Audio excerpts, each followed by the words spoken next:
There's a workout called the Iron Marathon. Yes. The Iron Marathon is your body weight, 225 or 210 reps. Oh my God. What do you think about the Ashton Hall come up? I love it. Just to give you an idea, like how many grams of protein would you say like daily, you know? Sleep is probably the best performance enhancement there is. 100%. Guys, welcome back to the Heavyweights podcast. Today we have a real heavyweight with us. Yes. Our very first one, Mike Rashid King. Mike is a professional boxer, an entrepreneur, a businessman, a social media influencer, and honestly, he is a very inspirational human, both towards me and a lot of yeah, man, for real. I mean that, and a lot of I would say millions of people out there. So yeah, thanks for coming on the podcast, and appreciate you coming, bro. Appreciate that. Look, I'm honored to be here. I have very high regards to you, Ilya. I talk about it all the time with Sean. Yeah. And this guy right here is dope. Like, I love this guy. I love this guy, man. Like, you got just good energy, good spirit. Thank you. That matters. So, you know, it's cool. John was a huge fan of you before I was introduced to you. Yes, sir. Yeah. Mike. Yeah. That's cool. Sean. That's cool. Yeah. I know. I still have that picture. Yeah. Me after my journey.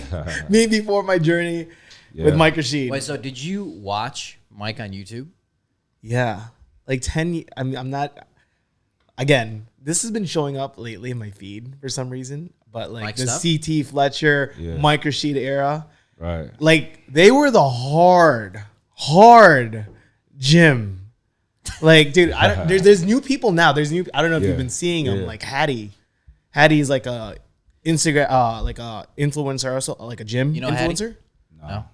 But they're doing the East Coast. They're doing like, I don't know where they do it, New Jersey or something. Oh, wait. Kind of like in your face. Yeah. Okay. Like Okay. like just. Yes. All right. I'm familiar with bro, but I don't know him. Yeah. Do you have a favorite guy right now? Like a favorite up and coming guy in gym? Nah, I don't. No? Nah. I mean, still my friends. Like, Yeah. I just got finished training this morning with me, Simeon Panda, and Mike Thurston. This is my first time meeting Mike. We were Instagram friends for a while, but he lives in Dubai, but he's in town. Like the people I still get down with, Yeah. you know, is my favorite guys. Yeah. And it's funny because Sim, we were training like a couple weeks ago out on my side of town. He was like, I still got to check in with you and certain people to make sure my numbers are still good. I was like, I said, I think we're the elite. We haven't fallen off yet. Like with performance. Hey, look, to me, performance is important in the gym. Like when I remember certain influencers that I would collab with back in the day, they'd be like, wait, you really gonna do all of this? I'm like, you don't? I'm like, this is the fun part, like doing crazy stuff, seeing if we could do it, right? But a lot of people is just like, it's kind of like, we'll make it look like we're doing the things for the content. But it wasn't like that with us. If you go on my YouTube channel, I never deleted the old videos. I would film with my laptop doing the same stuff before we knew anything about monetization, nothing. So it was like it was authentic. It was raw. And I think that's why it resonated so well with people when we started getting like nice cameras and stuff like that, because we was already doing it. Yeah, it was so raw. And then at the peak, I mean, you guys were collabing with like Terry Crews. All kinds of celebrities. All kinds of celebrities. That's the interesting thing about fitness. I was having a conversation with a guy today. He owns a record label, and we might do some things with one of his artists. But I was telling somebody in 2012, somebody that was saying, this is just a fad, this fitness thing. I like, bro, you have it so wrong. Fitness permeates every aspect of life. Of life, yeah, 100%.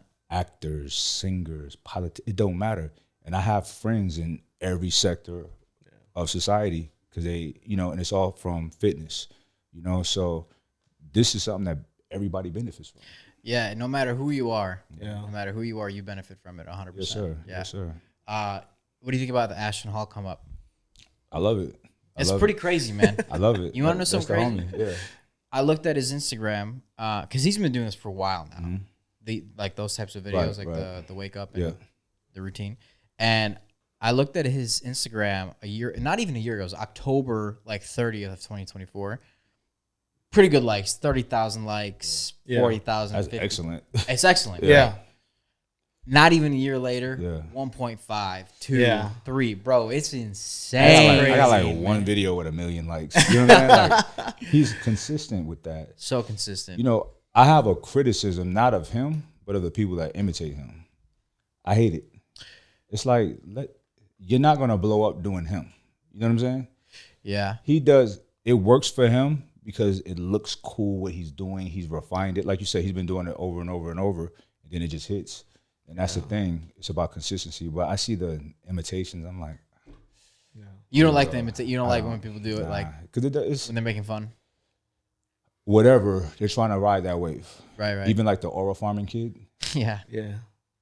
Every time I see somebody doing that now, I just want to like, you know what I'm saying? It's like, come on, you're not. First of all, he's a kid and he's cool as shit. Yeah. You'll never be as cool as a kid, right? Yeah. It's just weird. I don't know. Maybe I'm a grumpy old man. You know what I mean? You've been around the block. I've been around the block a couple times. You know, I love authenticity. I love people just doing them. Yeah. You know? It's funny because Ashton, he's the homie, and we had him come down. We was thinking gonna sign him, but he's like, nah, I need this. I'm like, hey, go do your thing, brother. Yeah. It's crazy because I don't be paying attention to people's socials like that. I really don't. Yeah. You know, and I'm really not on mine. I got automations. You know what I mean? So, I didn't know. Yeah. You know. I want to get into your come up. Yes, sir. And how you started. So, from my understanding, you started with boxing, right? Yes, sir. When you were 12 or about 12? Yeah.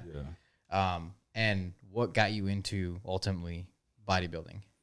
I started boxing at 12, but my first amateur match was at 12. So I probably started at like 11 or 10 or 11. But that's not even that young. These guys just started 9. Yeah. 8, you know. So, and I loved it. And I also lifted weights when I was that young. Like I was just a real boy, trying to be a boy, trying to be a man, trying to be strong, you know. And my thing was like, I'm from the 80s. I'm an 80s baby. So my era of like cartoons was like He-Man and G.I. Joe, like tough cartoons. Yeah. You know what I mean? Yeah. I wanted to be big and strong, Mr. T, Hulk Hogan. So I just wanted to be strong. You know, I wasn't even thinking about how I looked, you know. And so that has been consistent throughout my life. Now, boxing wasn't consistent because boxing is hard. It's a very solitary sport, and you don't make no money for a long time. You have friends, but you kind of isolated. So as I got older, I just kind of want to live a little bit. I want to make money. I want to, so every time I would stop and go back, it was a lot harder. You know? Yeah. So I don't know, in my early 20s, I just stopped, right? And but I never stopped working out and lifting weights, you know. So fast forward to like me being a gym rat has been my whole life. Every group, you know how you go through different groups of friends sometimes? I'm the one getting everybody in the gym. Let's go work out. You know what I mean? Yeah. So I think around 2011, 2012, whenever Instagram came out, we were all using it. We didn't know what was going to come out of it. And people liked the content. And I was working out. I didn't think that I was bodybuilding because I thought you had to be a bodybuilder on the stage to be a bodybuilder. Yeah. But I understand the lifestyle is called bodybuilding. So, yeah, I was in there. And, I luckily, the gym that I was going to was a bunch of soon-to-be stars, It was myself, CT Fletcher, Frank Madrano, Big Rob. And then people would just come to the gym. All the names would just come to the gym to work out, drop in. So, and when you look at the gym culture now, like with these like influencer gyms, it started with us. Like that's just shout out to my boy Chris Albert and Eddie Avakoff with the Long Beach Metroflex. Now there's Metroflexes before super fire, but those are like dangerous. You know what I'm saying? Like in Texas with Branch Warren, Johnny Jackson, Ronnie Coleman, that's before my time, right? But those guys were my inspos for like workouts and gyms. So anyway, we had our own flavor with it. And it's just, you getting a glimpse into our world with social media. And, it's a flooded space, but what people like, they're gonna like. So the content just started going crazy. And by content, you mean you posting on YouTube? Yes, sir. Yeah. And see, here's the thing. I was a little bit early on YouTube. Now there's people before me, of course, But I just like the idea. I was using YouTube for my clients, Okay. tracking their progress. Like, look at when Jennifer can only do 1 pull-up, now she's doing 10. You know, I thought that was awesome to have that kind of documentation. Mm-hmm. You know, That's what you were using YouTube for. Yes, at that sir. time. If you look at if you go to like It's like to the Zero old documentary. That's great. you go to videos and hit older. Yeah. You'll see like me doing mitts with the girls Yeah. and training Yeah. people. And I wanted to show people like this is what my people do.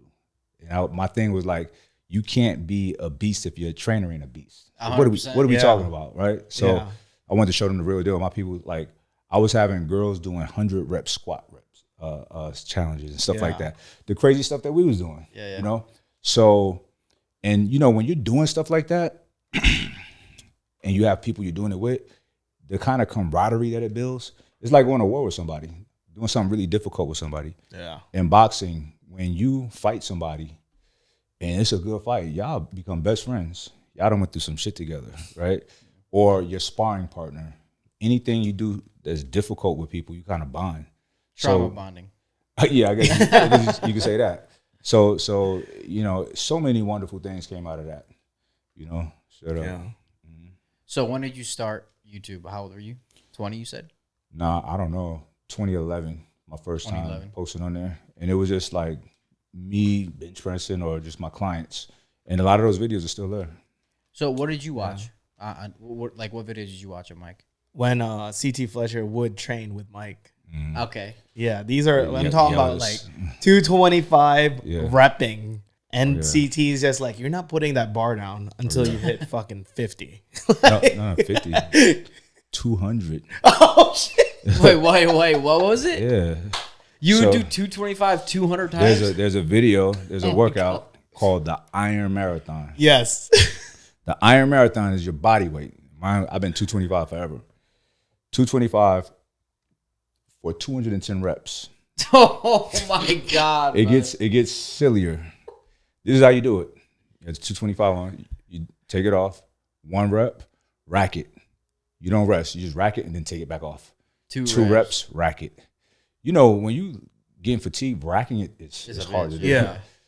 3 reps, rack it. You're going the wrong way. You're supposed to start up and come down. Yeah. 4 reps, oh man, hardest workout I've ever did in my life. Wow. How long did that take you? Probably 20, 30 minutes or something. That's wicked. And look, so we did it the first time we did it, me and CT did it. Yeah. We raced. It was easy. It was 135, right? So I like, it was so easy. I was like, I'm gonna do 225 tonight or whatever day. So I'm gonna like bring the cameras in. So the camera's gonna hold you accountable, right? Yep. However, you know, people can edit things. I kill all of that by one is getting edited and one is raw. Okay. You feel me? Yeah. The raw one went on my channel, the edited one went on CT, so y'all can't say nothing. And I remember that particular day, some guys came in to like take pictures, some fans, and I'm like in a good mood, so I'm like, yo, we filming later, y'all can come by tonight if y'all want to check it out. So they get to see it. You know what I'm saying? Yeah. Because I live my life predicated on the fact that I'm gonna die. So I want to have good stories for people to tell of me. You know what I'm saying? I know. Yes, sir. So yeah, that was a man maker right there. You know what I'm saying? Straight up. That shit was hard, bro. I ain't gonna lie, that was hard. How, like, would you consider like CT as like a mentor or as a friend more? Yeah, all of the above. A father figure. I have my father. I'm fortunate. I have my father, my grandfather. Okay. I'm 45, but I looked at CT as like a father figure as well. You know, I love CT. CT is like he can be very intimidating, but just the most intimidating people, the most powerful people are the softest, most kind people from what I've experienced in life. And CT, you know, he just makes you feel so warm and loved, and it's crazy. It's a crazy paradox of him being the Superman from Compton. you know? Yeah. But he has so much like warmth that he radiates. You know, you met him. Yeah, I met him. Yeah. I just pulled up the video. Yeah. Man, you look huge. Yeah, that was the biggest I ever was. And the pump. All right, so this is funny. That day right there. All right, so I never touched hormones or nothing up until probably about 6 months before this video, right? Yeah. So now I'm on testosterone replacement therapy, right? Yeah. Now, for those who don't know, what it does is it increases your muscle protein synthesis. So that means that it doesn't take much for you to get a lot of results, right? It makes everything more efficient. So I hadn't done the Iron Marathon while on treatment until this day. Oh shit. Oh my God. Oh my God. I'm like, you can't train as hard on it. And people think that, oh, it makes you do all of these things. It makes you recover faster, so on and so forth. But trying to train, I'm a hard gainer, so I gotta train like this. You know what I mean? Yeah. So, but on gear, you just look at the weights and you know. So I was so engorged with blood, I did the whole thing, that I compressed a nerve in my back. Oh my God. The pain was so violent, it shot up through my neck. I couldn't leave that gym for like 2-3 hours. The pain was so bad. I had to get on prednisone, all kind of things, because the pain is shot up. Nerve pain, it doesn't hurt where the impingement is. It shoots somewhere. So mine shot through my neck, and it only hurt when I sat still. So that sucked. No way. Yo, I had no strength in my right arm. What? It was like you try to press 5 pounds, it would just shut off. Oh my God. And then when I would get body work done, they were like, wait a minute, they can feel it. And first few days of that, you graze against it, my body would jerk. It was so. Oh my God, man. Nerves are crazy. Nerves are crazy, but trying to do Iron Marathon on testosterone is not the vibe. Not the vibes. So do you openly talk about what you're on now? Like what?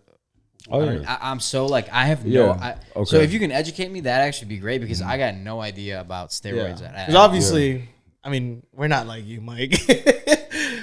It's interesting because a lot of times people think people on steroids are not, and a lot of times people you'd never think was on it are. Yo, I actually had an encounter the other day with a guy said he was on steroids, and I was like, "What the fuck?"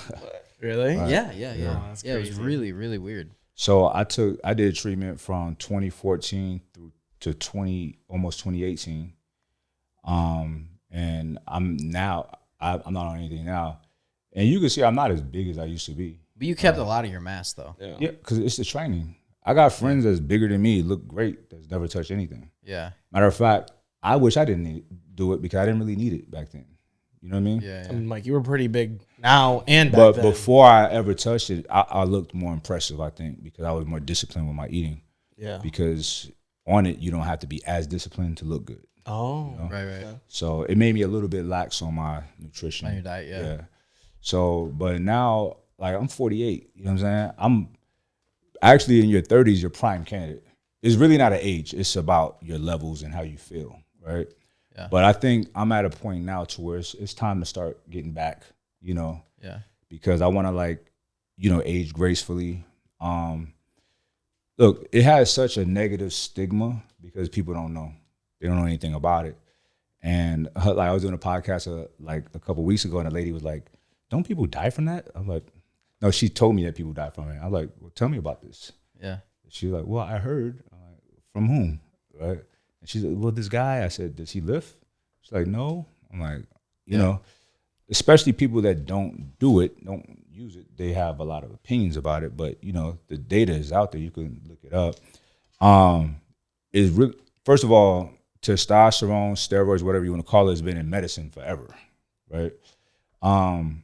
So now with treatment, with hormone replacement treatment, look, people's levels are just not like they used to be, you know, because people live sedentary lifestyles. People are even people like us, highly stressed, right? Yeah. Not sleeping.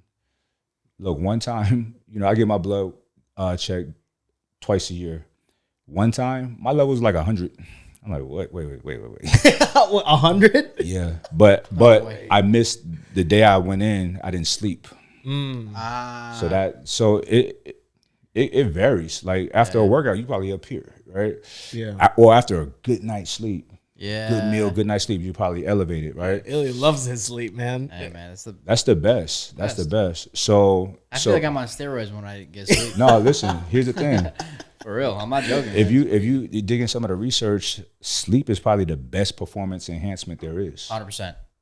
Over steroids, over anything. So yeah, that is so it's a lot of different factors that play into people's hormone levels not being optimal.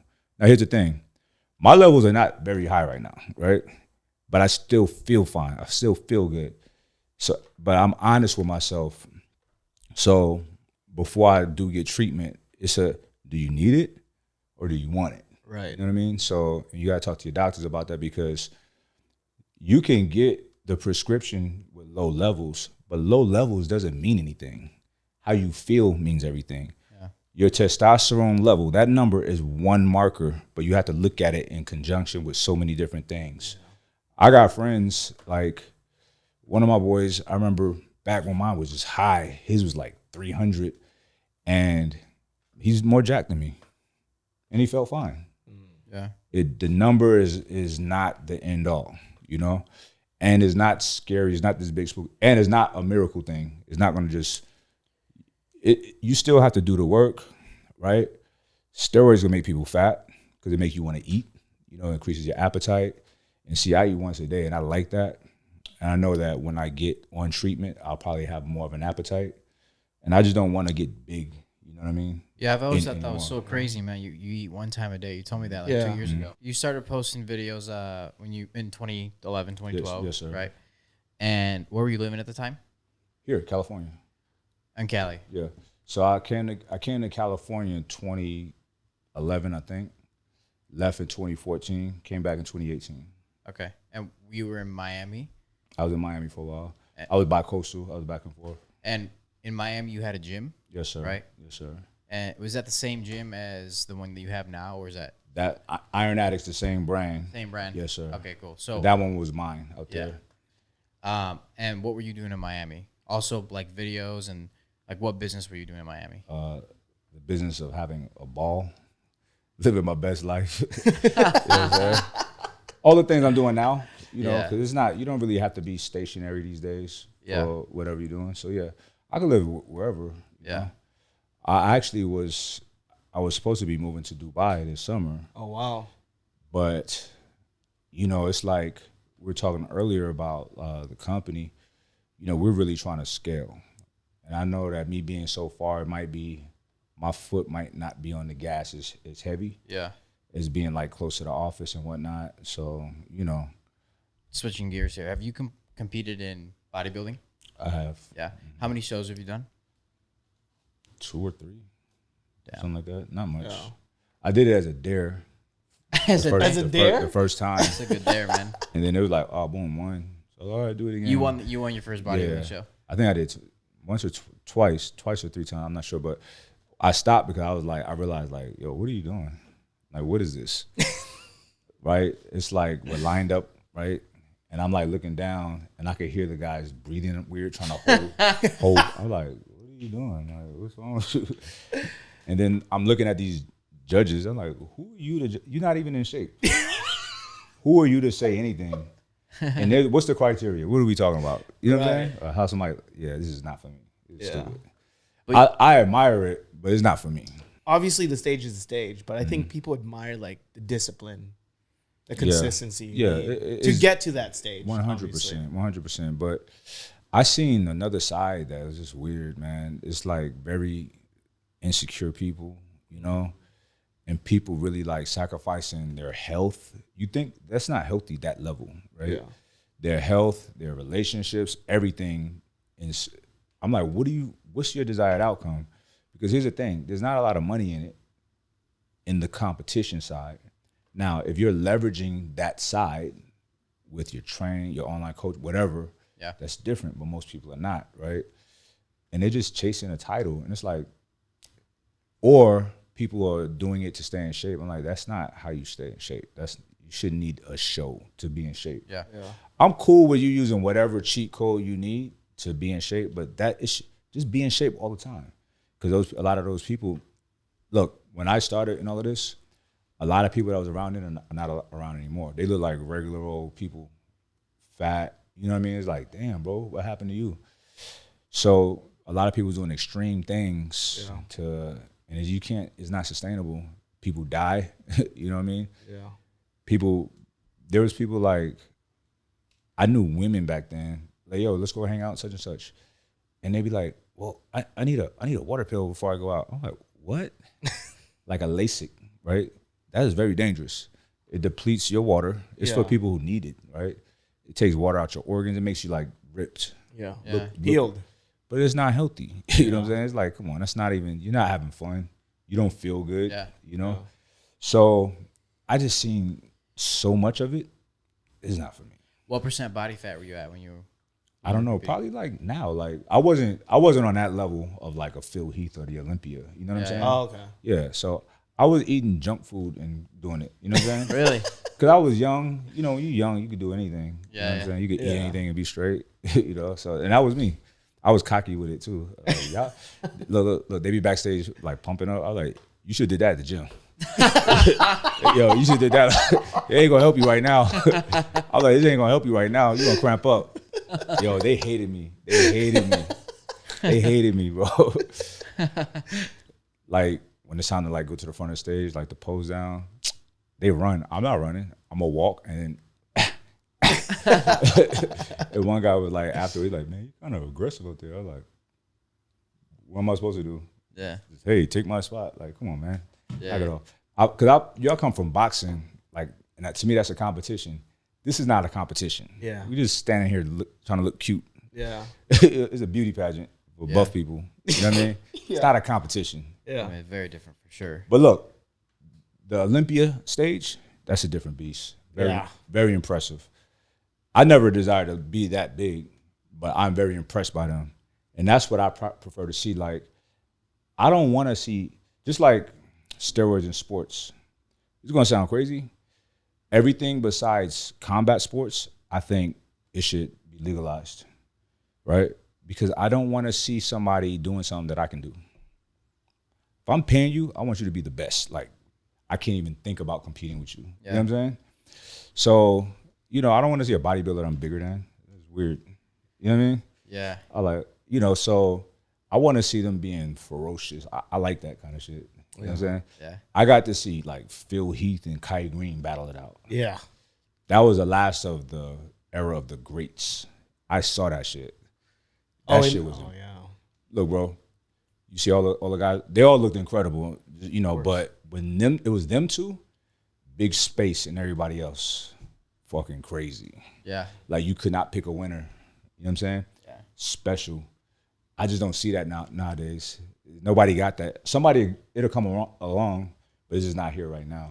You know? Hey, I mean, Chris is dominating. Like, not even close. That's right? not. That's not Olympics. It's like physique. Yeah, that's like, Oh, okay. It's different. yeah. There's This nothing- Olympia is like, think of It's like, like the heavyweight championship of the world versus a welterweight. Right. You know what I mean? Or middleweight. It's like the most I thought Chris prestigious. was Mr. Olympia, no? Yeah, but all right, so Mr. Olympia is classic. it has categories. The Okay. top category is open bodybuilding for men. Got it. Yeah, but he's fun. He looks incredible, but he's not like those guys. Right. Yeah. I think he looks better, like in real life, cooler. You know what I mean? He's not super short and all of that stuff because those guys are not that tall. You know what I mean? Yeah. I think about 5'8", 5'8". and the tall is like 5'10". And then somebody that's 6 foot, they're not gonna really place that high. Really? The proportion, you have to carry an inch is a lot when you're talking about muscle. You know what I'm saying? Yeah. So, you know, you got 3 inches on these guys. You got to have 30 pounds of muscle on these More, guys. yeah, And that's yeah. just so hard to do. So it's just not ideal for a really tall guy to compete on that level. There's guys that have done it but never won. Like the most dominant ever was Ronnie Coleman. He was like 5'10", 5'11". Yeah. Wow. I mean, on stage, he looks like I mean, crazy, yeah, bro. it's the animal. Straight Freak of up. monster. And he was so dope to watch train. Like, Yeah. Oh, his it's so, lightweight. yeah, bro. Man, you get just pumped up watching him. Guys, thanks for listening or watching the Heavyweights podcast. Thanks, Mike, for coming on, man. Thanks Thanks for for having sharing me, your sir. story, bro. Yes, sir. We'll see you guys next week. Peace out. Peace. All right.